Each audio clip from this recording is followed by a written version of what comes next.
Welcome to my channel. Please like and subscribe. Hello, welcome to another video. So in this video I am going to tell about how to install a VNC server on Elementary OS and connect it remotely. So let's open my terminal and I will install the Tide VNC server utility. So just write sudo apt get install Tide VNC server. So if you are on normal user, use sudo. If you are doing it from root, no need to do sudo. So I'm using sudo. Enter and press Y to start the installation. So it will start the installation of the Tide VNC server. So this VNC server will be running once installed, and then we will be remotely connecting the GUI of this machine from a remote system which is having a VNC viewer utility. So let it complete.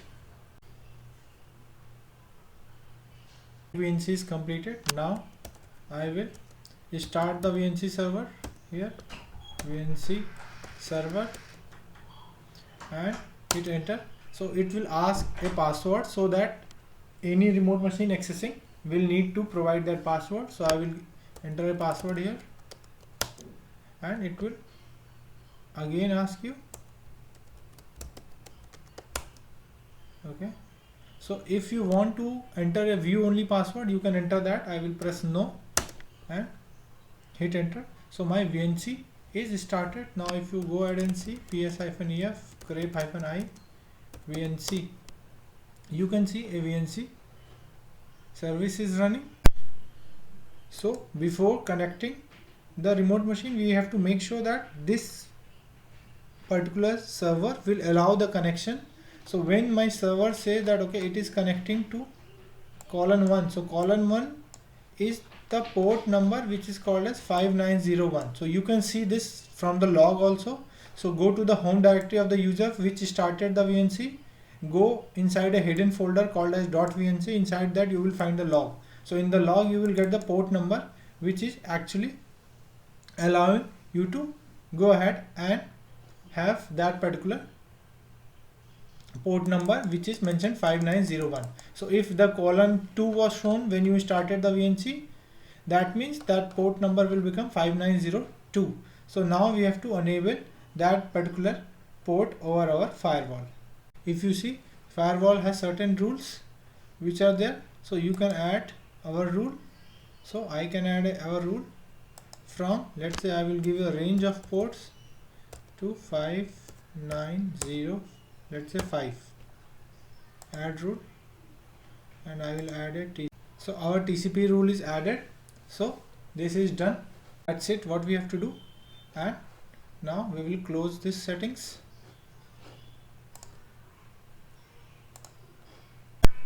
Now once we have enabled the port, we can also see that some users might face issue related to gray screen coming when they are connecting through the VNC viewer.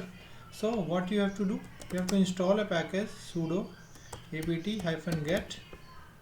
We are installing LXDE package.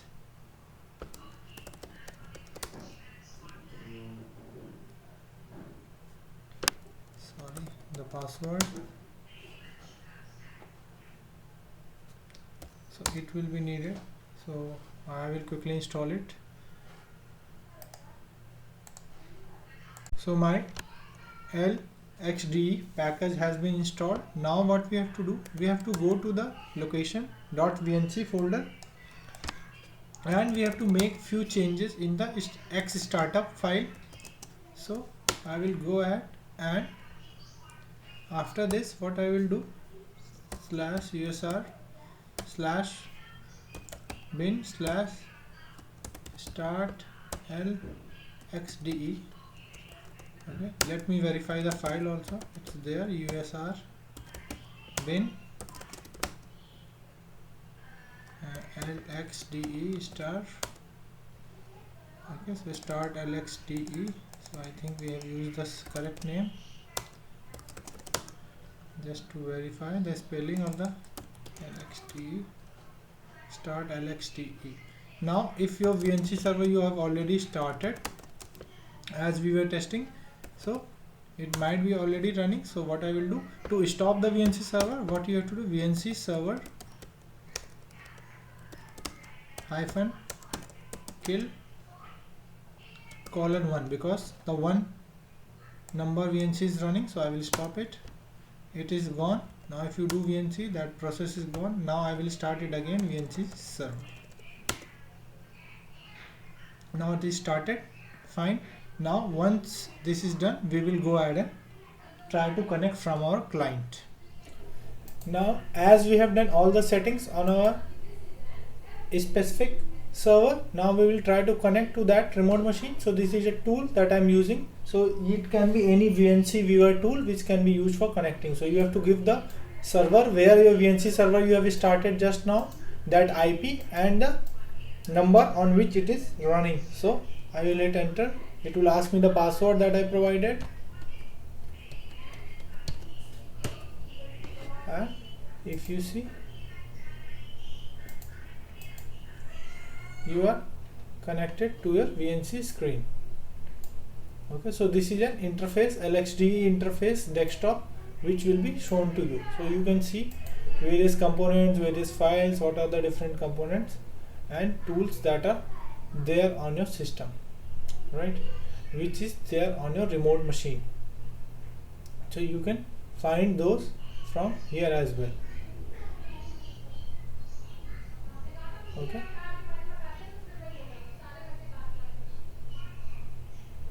Got it? So I think this is how you are going to go ahead and access. So see, even my VirtualBox that is running there, you can open it and see what systems and what other components are running on that. So this will fix your issue in case you are getting a gray screen issue if you have no other desktop installed. So this is all for this video. Like and subscribe.